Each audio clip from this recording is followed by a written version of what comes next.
Hey guys, Austin here with another Paleo-Zoo-Keeper Rant video. And this rant's going to be a bit of an interesting one.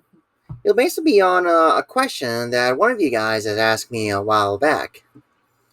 That would a certain species of elephant be a good pet?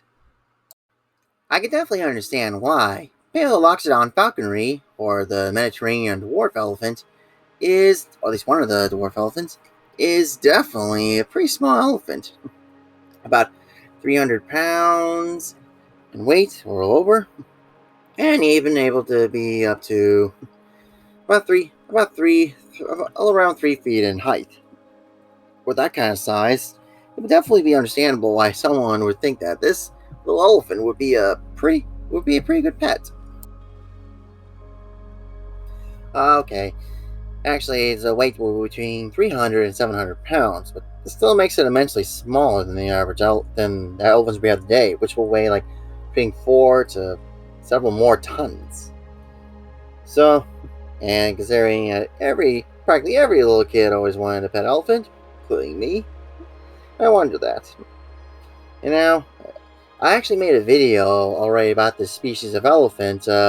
I'll either put a link of it up here, or down in the description box. So you can check that out.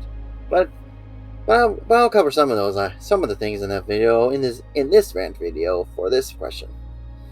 Now, while this would definitely be every kid's dream come true, there are catches to this though. That while they definitely are smaller than elephants, that's the biggest difference between the Mediterranean dwarf elephant and every other elephants that we know. That's literally the only real big difference. Everything else is basically the same as modern day elephant, which literally means everything else. Like, if you want to get a good idea on this, let's go over what we know about elephants, especially when taking care of elephants in captivity. Now, one thing that one would definitely need to mention about the Palaeoloxodon falconeri, or the dwarf elephant, is that despite their small size, a lot of things about their growth and reproduction is pretty much the exact same as that of modern day elephants. Which means that while the babies can be born pretty much like around like 17 pounds, at least for the males, and that they actually grow pretty slow, just like how modern day elephants would. The females will have a gestation of almost 2 years, and they will live as long as 60. And it'll take around a decade or so for the elephants to reach sexual maturity. So even though they're small, they would definitely be a very slow growing species, just like their larger relatives, only of course immensely smaller. Oh, and in case you're wondering how we know this, we looked at their bones. Scientists look at their bones and compare them with modern day elephants, and it turns out that it was pretty much the same thing. So they grow just as slow and reproduce just as slow as modern day elephants, which makes sense for the island, since islands are small and they have fewer resources. So it makes sense you want a case-selected species on that island rather than an R-selected species like rabbits. Now, even so, one thing that is definitely for certain is that with their small size, they would definitely be much easier to manage and take care of in some aspects, more so than modern day elephants. That containing them would be much easier. That the same kind of containment barred fences that are often used for containing horses and cattle, or at least stallions and bulls, can definitely be used for these elephants. And also, I can imagine that food would also be a good way to. It must be easier than modern day elephants. Like, modern day elephants will take like a couple 100 pounds of food a day individually just to stay alive. Whereas I mentioned in my last video that these guys will probably eat maybe around 30 pounds of food a day. Now, mind you, that's just a guesswork, and That's just guesswork, and it could be possible they might need less food considering they're on a small island. But even so, when you had to take care of, like, if they were able to eat like 20 pounds of food a day, like horses, then with that means it'll cost you about $200 of hay a month for one elephant. And mind you, that's just one. And then you take the math. And like every month that would be $2,400 of hay worth of hay for one elephant a year. But also, that's just for one elephant. And why I mention that? Well, from what you can tell from the brain casts of these elephants, they're basically would be pretty much mentally no different than that of modern day elephants. Although it's debated that they could probably be a touch more intelligent on the side, like similar to that of dolphins. But other than that, they're basically no different than the modern day elephants. Which also means that these dwarf elephants would need a family group to be in. And this leads on to what all zookeepers who keep elephants will tell you, that with some very rare exceptions, elephants should not be kept alone in captivity, because they need those deep, strong social bonds in order to mentally be okay. And of course, since if these dwarf elephants would be all right with just 20 pounds of food a day, and that'll basically be up to $200 worth of hay a month, it adds up when you have more elephants into the equation.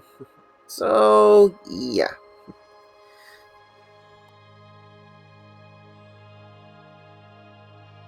And that kind of cost is just with hay.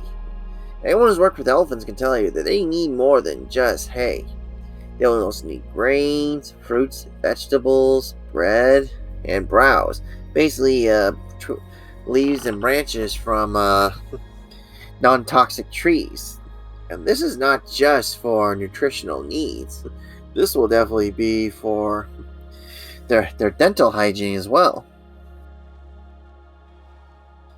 Without a proper diet, these dwarf elephants would suffer the same kind of dental issues that the famous elephant Jumbo suffered, with having a diet of only hay and, well, sticky buns.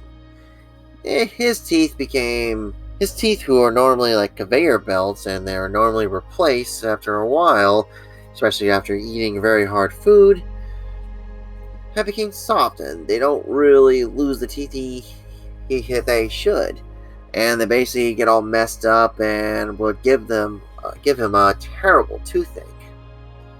There are along with other health issues that come along with it.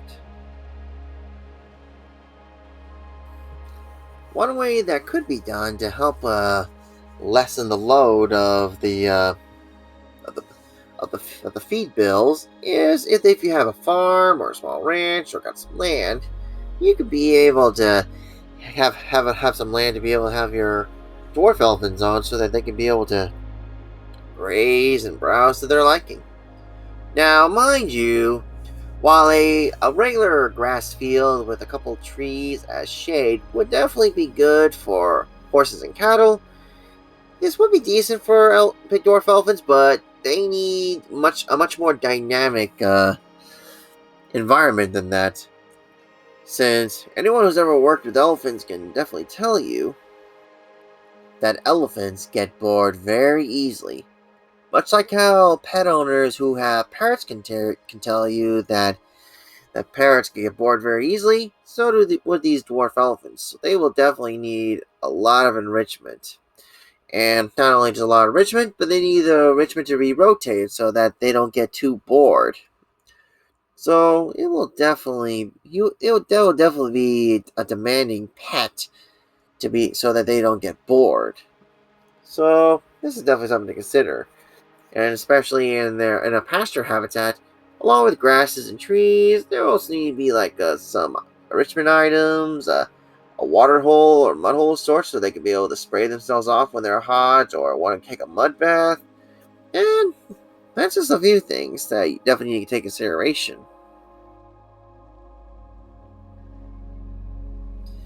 Another issue that people will face if they want to try to keep dwarf elephants as pets is that it would be best for them to try with the females rather than the males, because males, like a modern day elephant, most likely would go through what is called must when they reach sexual maturity. It's basically kind of like rutting in deer, where they will go through periods of heightened testosterone where they become pretty aggressive and sexually active. While they're definitely smaller than a regular elephant, they are still like pretty big, like pretty 300 and 700 pounds. That's pretty much within the right range of like a grizzly bear. So a small grizzly bear, but still pretty powerful. So an animal this size could still do a lot of damage to you.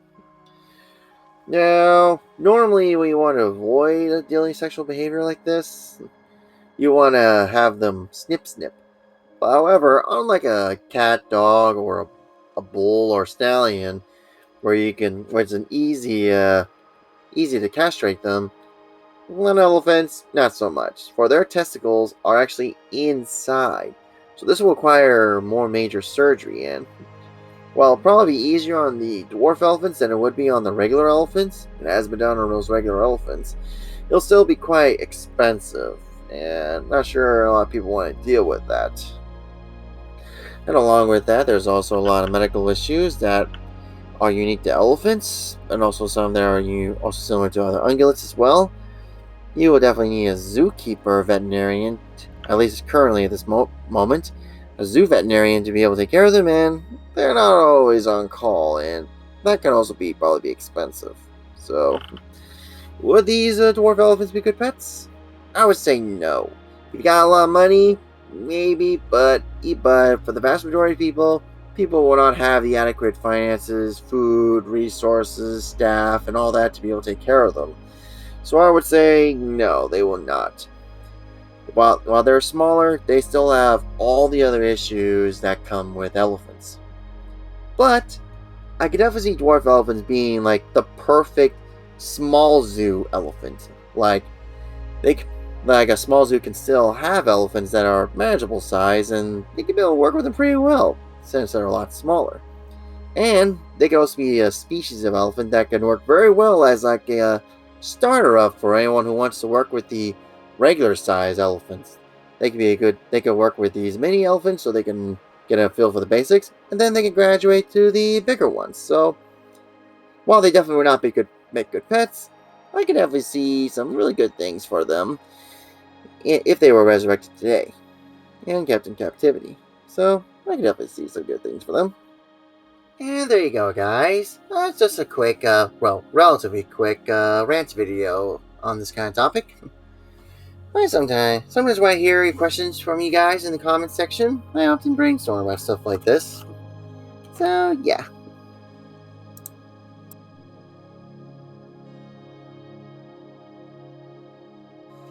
As I'm pretty sure many of you are anxious to hear, I'm still working on the next Tyrannosaur video. I assure you it will be posted and published before the end of the month. So stay tuned.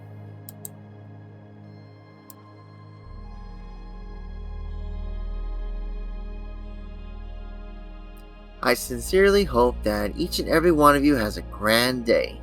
Adios!